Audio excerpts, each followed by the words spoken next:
So today we'll see about antigens. So what are antigen and what happens when they enter our body? So antigens. So these are substances which stimulate immune response. Stimulates or induces the immune response.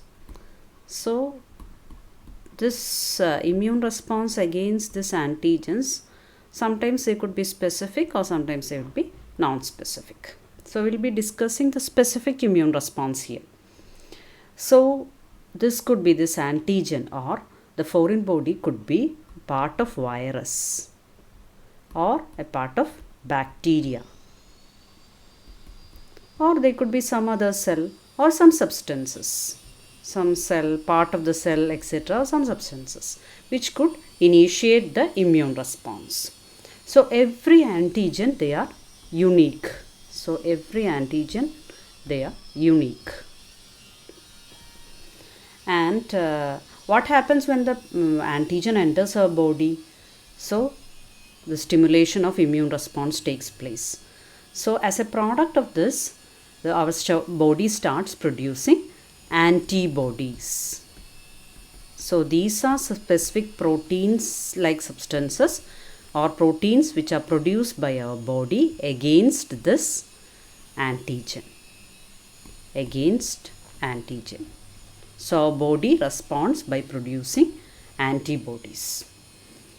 So one thing, one new term I am going to introduce here is that each antigen has a epitope. So antigen has a epitope. So I'll use some other color for this.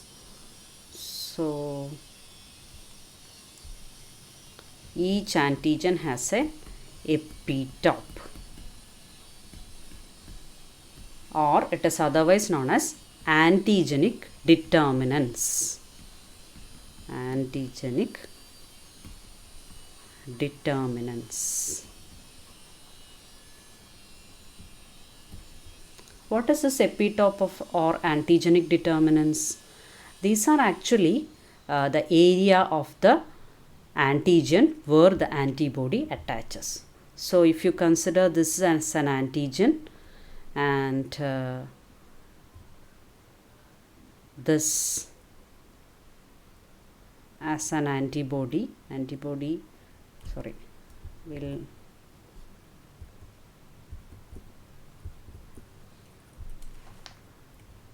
so this as an antibody, we'll always draw antibody like a Y-shaped structure, and this is the point of attachment of this antibody to this antigen. So this area where the antibody attaches to this antigen, we call that area as epitope. So epitope is the region of attachment of antigen to the antibody, or region where antigen binds to antibody. So this is found on the surface of the antigen. So hope you got what is an epitope. Then these epitopes are highly specific. They are highly specific.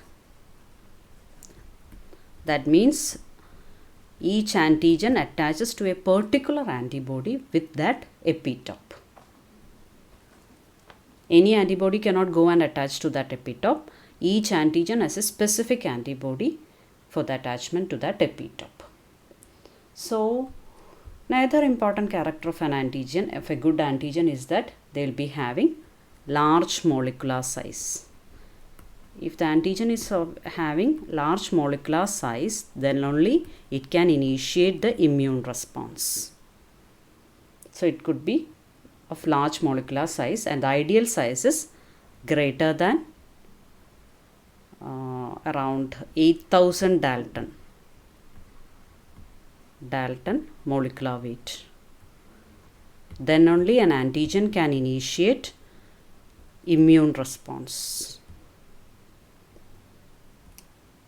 So a substance can act as an antigen only if it is having molecular size of about or above 8000 Dalton.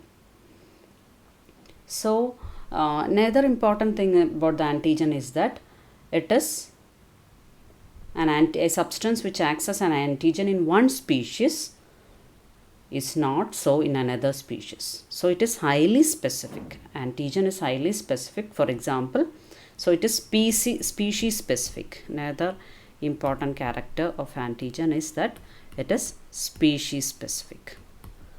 For example, if you consider albumin, which is a protein found in egg white, it is antigenic in, or antigen, it acts as an antigen in rabbits,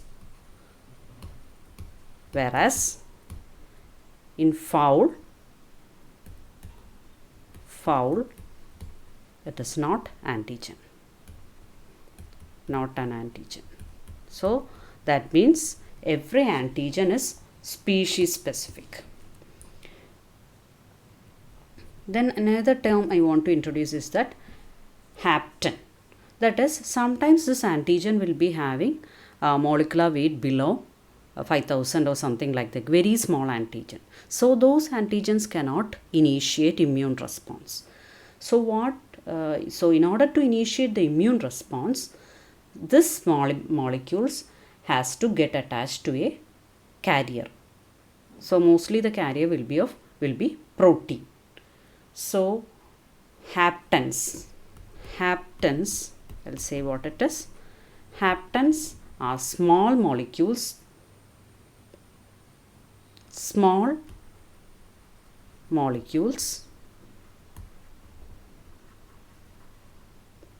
that initiate immune response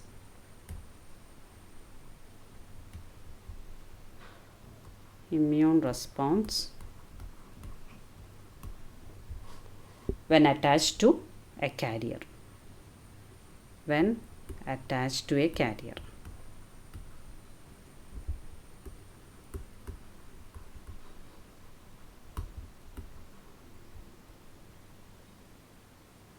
Only when attached to a carrier, it can initiate the immune response.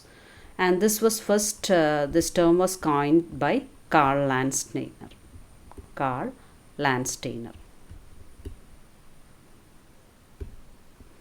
And I'll draw hapten here. So hapten. So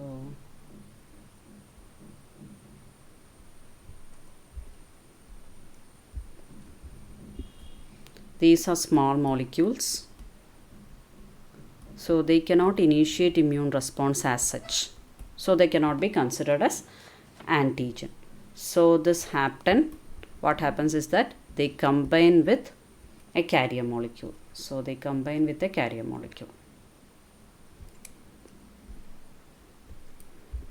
here it's going to come, this is the carrier molecule.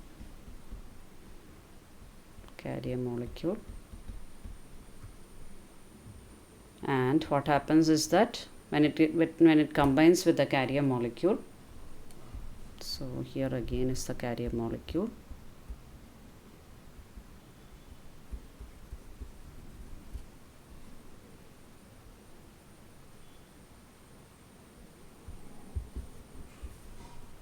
and here is your hapten.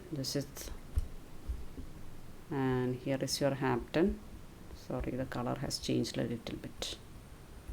Here is a hapten which is over the carrier molecule. So this is the hapten, and so this is the hapten when combined with the carrier molecule, which forms the complete antigen.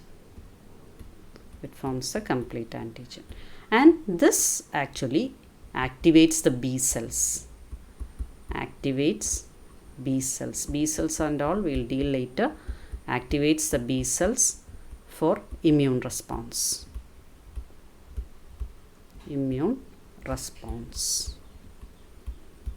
So this is what is happening when a hapten combines with a carrier. Hapten is of low molecular weight, so it combines with a carrier and it actually forms a complete antigen to initiate the immune response. And this is found in the case of penicillin. Example for this hapten carrier combination, it is the penicillin. Okay, so that is about antigens, the foreign bodies which stimulates immune response. Thank you.